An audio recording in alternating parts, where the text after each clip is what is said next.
Hola, les doy la bienvenida a este nuevo video de Fembit. Me llamo Agustín Sangüesa y en este primer video veremos la teoría de portafolios que desarrolló Harry Markowitz. Vamos a ver primero unas estadísticas que son fundamentales para el desarrollo de este video y luego haremos un ejercicio en el que estaremos explicando la teoría que está detrás. Espero que les guste. Bueno, empecemos. Este va a ser nuestro punto de partida. Tenemos que nuestra variable aleatoria va a ser el retorno de un activo financiero, el cual se define de esta manera. Es el precio que va a tener menos el precio que tiene dividido el precio que tiene. Típicamente vamos a hablar de activos como bonos o acciones. Y para el caso de las acciones vamos a suponer que los dividendos de estos son iguales a cero. De otra manera tendríamos que sumarle a P1 esos dividendos en 1. Acá hay un ejemplo de cómo sería una acción. Tenemos que P0 en este caso sería 100 y tenemos tres distintos valores para lo que podría ser el precio en el futuro. 140, 110 y 80. Si reemplazamos estos valores en la fórmula, veríamos que el rendimiento serían estos tres números de aquí. Pero como no sabemos lo que va a pasar en el futuro, es lógico que tengan una probabilidad asociada. La esperanza del retorno la vamos a definir de esta manera. Va a ser el retorno proyectado multiplicado por la probabilidad de que observemos ese retorno. Si es que la probabilidad es equivalente para todos los retornos, entonces el promedio ponderado se convierte simplemente en un promedio aritmético. La varianza del retorno va a ser esta expresión de acá. De sus cursos de estadísticas conocen esta fórmula y la fórmula que vamos a usar va a ser esta de aquí, que es equivalente a lo que está arriba. ¿Ok? Y la desviación estándar, por supuesto, es la raíz cuadrada de la varianza del retorno. Y vamos a usar la desviación estándar del retorno del activo como una medida de riesgo que tiene este activo. La covarianza entre dos activos se escribe de esta manera. Esto también lo han visto en su curso de estadística.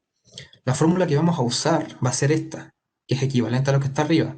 Es el promedio ponderado de las desviaciones de un activo respecto a su media multiplicado por las desviaciones de otro activo respecto a su media.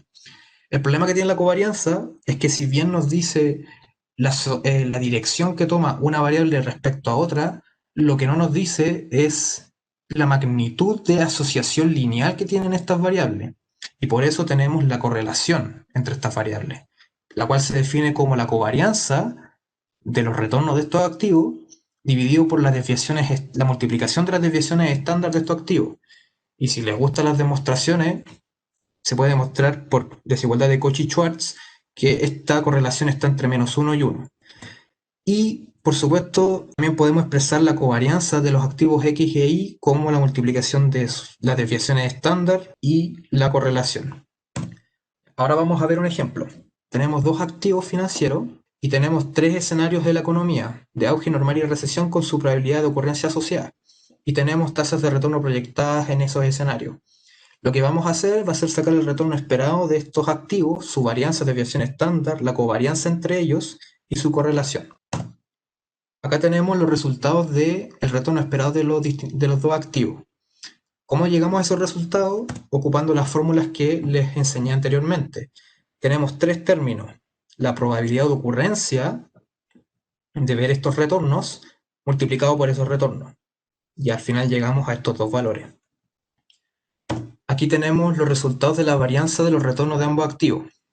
Para llegar a estos resultados, lo que hicimos fue usar las fórmulas que les mencioné anteriormente, la cual simplemente es la suma de el retorno proyectado menos su retorno esperado al cuadrado, y eso multiplicado por la probabilidad de ocurrencia que tienen estos retornos. Acá tenemos los resultados de la desviación estándar de los retornos de estos activos. Ocupando la fórmula que también les mencioné anteriormente, llegamos a el riesgo que tiene este activo X y este activo Y. Esta es la covarianza que hay entre los retornos de los dos activos. La fórmula es un poco más larga, pero sigue el mismo principio. La covarianza va a ser la suma de las desviaciones de los retornos proyectados menos los esperados de cada activo, multiplicado por la probabilidad de observar esos retornos. Y calculando esto, llegamos a este número de aquí, ¿sí? Finalmente, llegamos a la correlación. Tenemos que es un número muy cercano a -1 y se calcula como la covarianza, que ya la sacamos, dividido por la multiplicación de la desviación estándar que tienen el retorno de estos activos. Dado que tenemos los datos de los dos activos, vamos a introducir el portafolio, que va a ser una mezcla entre estos dos activos. Y vamos a definir el retorno esperado del portafolio como la suma ponderada de los retornos esperados de cada activo, donde Wx va a ser el ponderador del activo X, Wi el ponderador del activo Y. Estos dos ponderadores sí o sí deben sumar 1. Por ejemplo, si yo tengo 10.000 pesos y destino 7.500 al activo X, Wx será 0,75 y por consiguiente W sub I será 0,25. La varianza del portafolio se define con esta fórmula. Alternativamente, podemos definirla de la siguiente manera. ¿Qué es lo que cambió? Cambió el último término. En vez de poner la covarianza entre los retornos de los activos X e Y, voy a poner las desviaciones, la multiplicación de las desviaciones de cada activo multiplicado por su correlación. Y finalmente tenemos el riesgo del portafolio, que va a ser la raíz cuadrada de la varianza del portafolio. Si calculamos el retorno esperado y la desviación estándar de un portafolio que tiene estos pesos que elegí arbitrariamente, llegaríamos a estos resultados en negrita. Los cálculos serían los que están aquí, reemplazando los datos en las fórmulas que le mencioné anteriormente. Lo interesante de este resultado es este número de aquí, que vemos que el riesgo del portafolio es menor que el de los dos activos. Para que se cumpla esto depende mucho del valor que tome la correlación entre los activos, pero vamos a decir que siempre que la correlación sea menor a 1, existe posibilidad de diversificar el riesgo, ¿sí? Lo que yo hice fue definir ponderadores arbitrarios de 50-50 para ambos activos. Pero si yo empiezo a jugar con los ponderadores, puedo construir esta curva que hay entre los dos activos, donde cada punto es un par ordenado de riesgo y retorno. Y como podemos ver, es posible generar infinitos portafolios con estos dos activos, jugando con los ponderadores.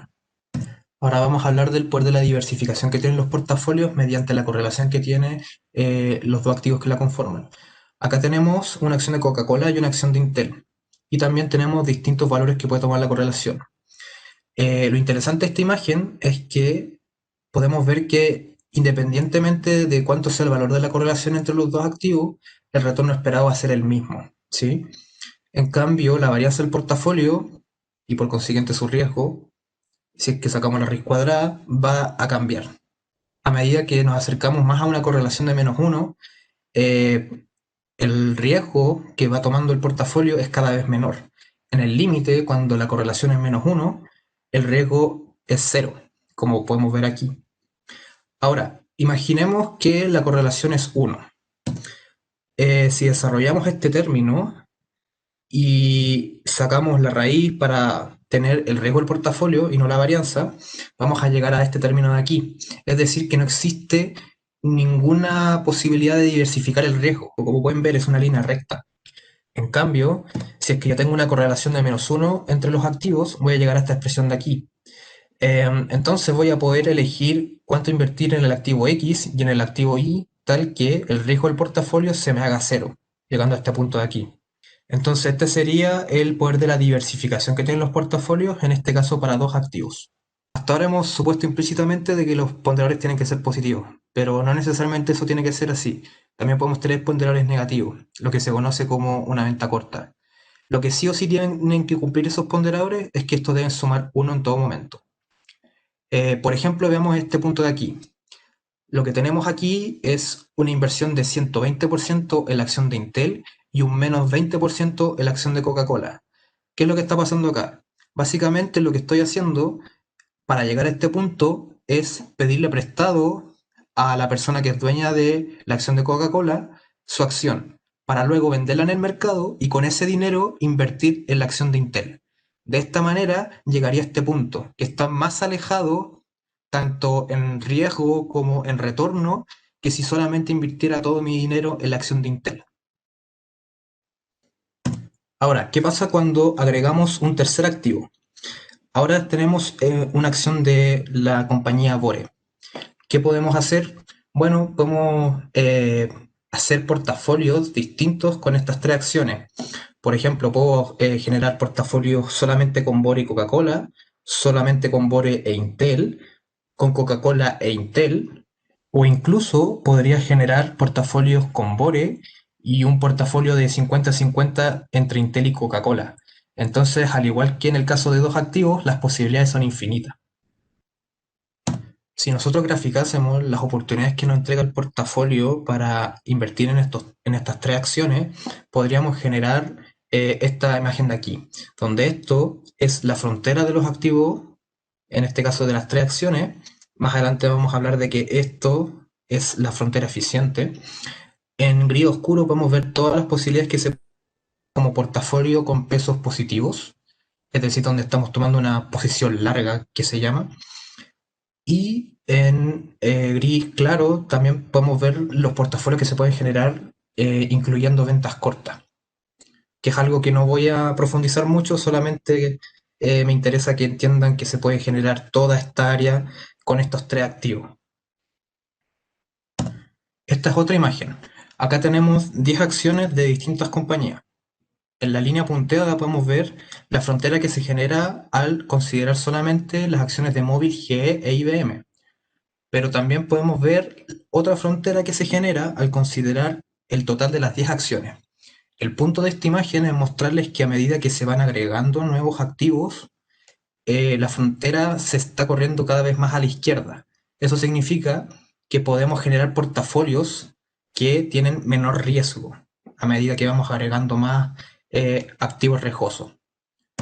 Ahora vamos a hablar del poder de la diversificación que tienen los portafolios de una manera más matemática. Como saben, este es cómo se escribe el retorno de un portafolio, que es la suma de los pesos por los retornos de cada activo. Podemos resumir eso en esta segunda expresión de aquí. La varianza del portafolio la podemos escribir de esta manera. Recuerden que la varianza es un caso particular de covarianza donde tenemos ambos términos igual.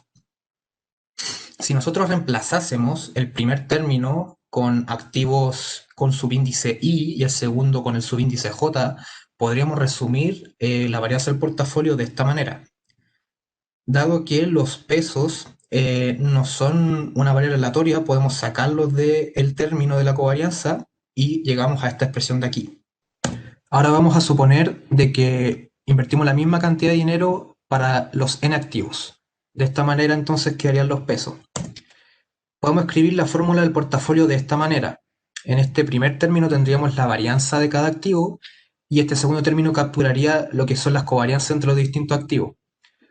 Y puse para todo i distinto de j para poder expresar la varianza y la covarianza de manera separada. De otra manera se escribiría así. Vamos a definir lo que es la varianza promedio de cada activo de esta manera, que es fácil de ver. Y lo que no es tan fácil de ver va a ser la covarianza promedio, que es este término de aquí.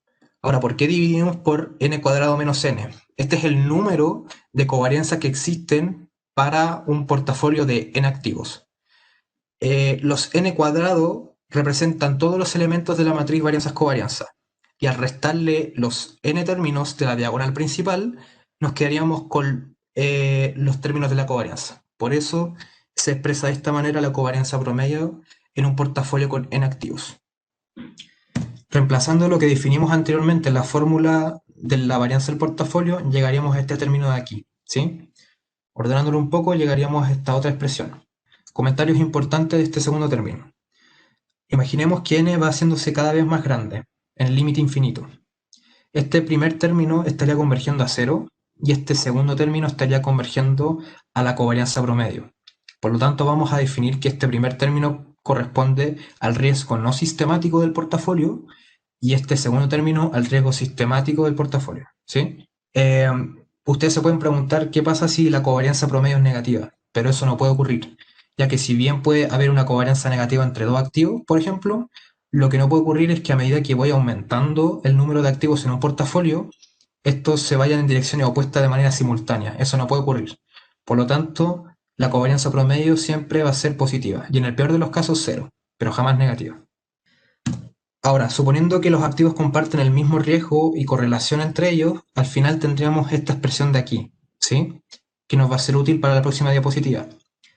Aquí podemos ver el riesgo de un portafolio de n activos con los mismos pesos, con el mismo riesgo y la misma correlación, ¿sí? ¿Qué es lo interesante de esta imagen de aquí, de esta tabla? Que en el caso uno, donde la correlación entre los activos es igual a cero, este componente de riesgo sistemático se va. Lo único que quedaría es el riesgo no sistemático. Y a medida que aumenta el número de activos en el portafolio, puede diversificar completamente el riesgo del portafolio. ¿Sí? En cambio, cuando existe un componente sistemático de riesgo en el portafolio, a pesar de que lo puedo reducir aumentando el número de activos, lo que no voy a poder lograr es reducirlo completamente llegando a cero. ¿Sí? Porque quedaría a lo menos este término de aquí, que es el componente sistemático que mencionamos anteriormente. ¿Sí? Esta imagen simplifica lo que le estaba explicando anteriormente. Acá tenemos la frontera que se genera al combinar portafolios con estos activos y vamos a decir que existe un portafolio de mínima varianza. Este portafolio es importante porque a partir de este portafolio podemos separar lo que es la frontera eficiente de activos riesgosos y lo que podría llamarse, entre comillas, la frontera ineficiente de activos riesgosos. ¿Sí? ¿Y por qué se llama esto la frontera eficiente?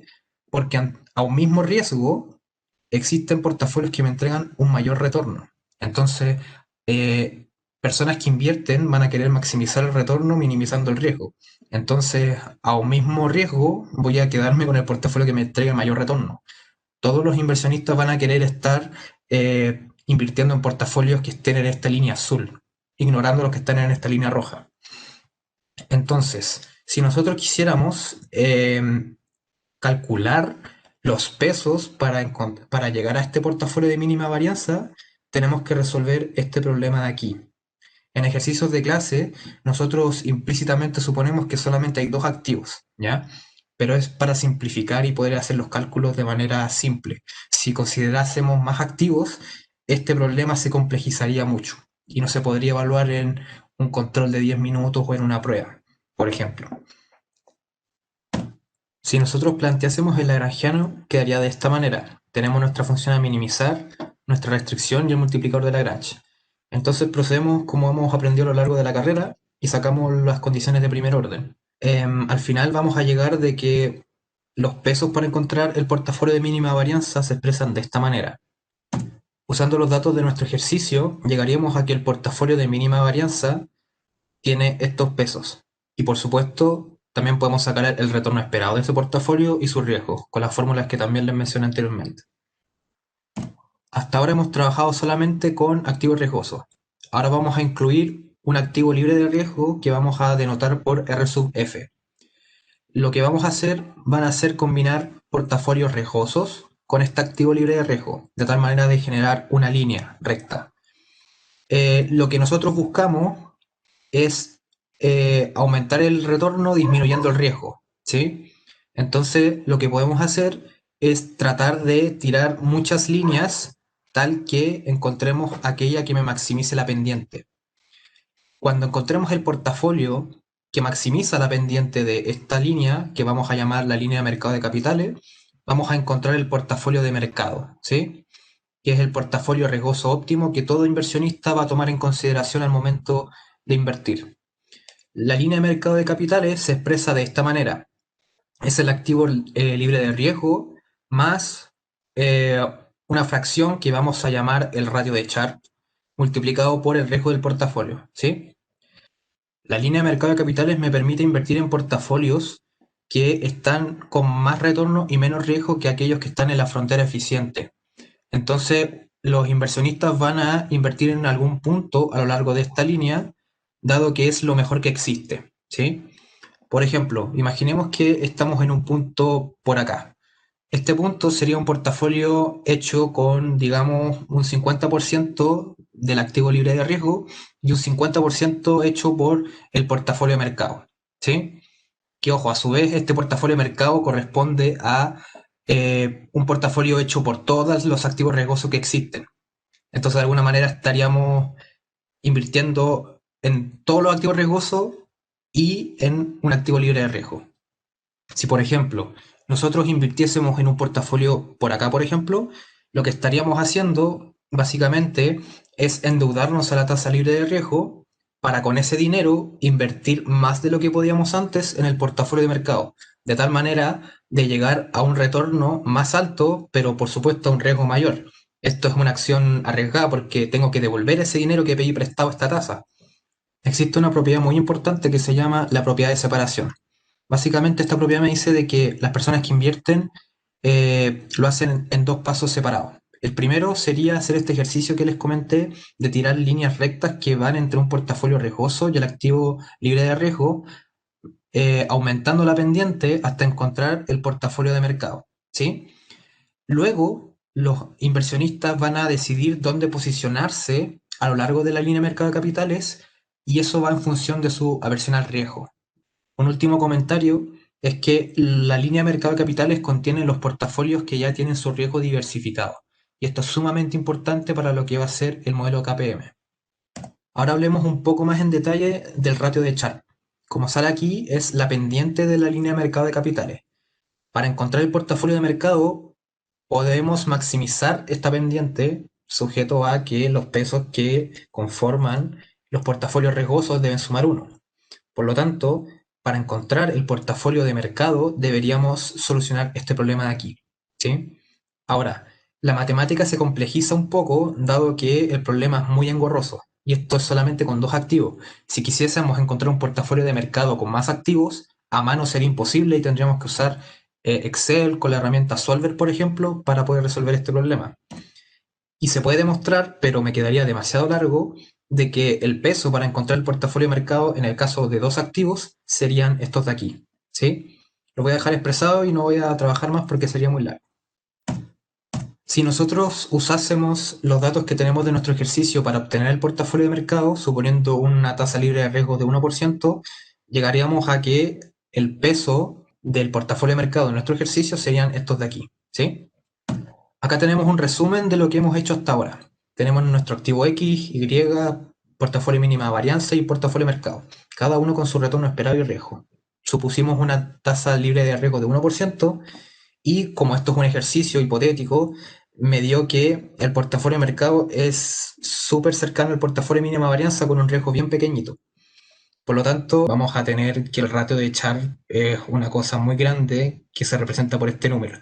Ahora vamos a hablar un poco de estática comparativa. Acá muestro una imagen de lo que ocurriría si es que cambia por algún motivo la tasa libre de riesgo, de RF0 a RF1. Si esto ocurre, entonces va a cambiar la pendiente de la línea de mercado de capitales, por lo tanto voy a encontrar un segundo portafolio riesgoso óptimo que se encuentra aquí, ¿sí? Entonces podemos decir que tanto el portafolio de mercado como el portafolio que va a decidir el inversionista posicionarse, que es sobre la línea de mercado de capitales, va a depender tanto del activo libre de riesgo como también de los activos riesgosos que existen.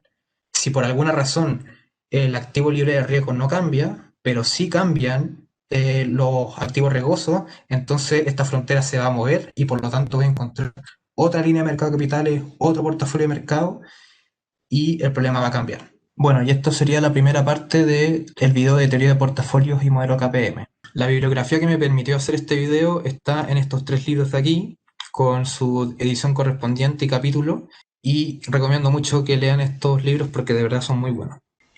Bueno, y ese fue el video, espero que les haya servido. Les recomiendo suscribirse a Fenbid porque tienen muy buen material. Y nada, les deseo el mejor de los éxitos en sus evaluaciones. Fenbid. Ven, imparte y difunde.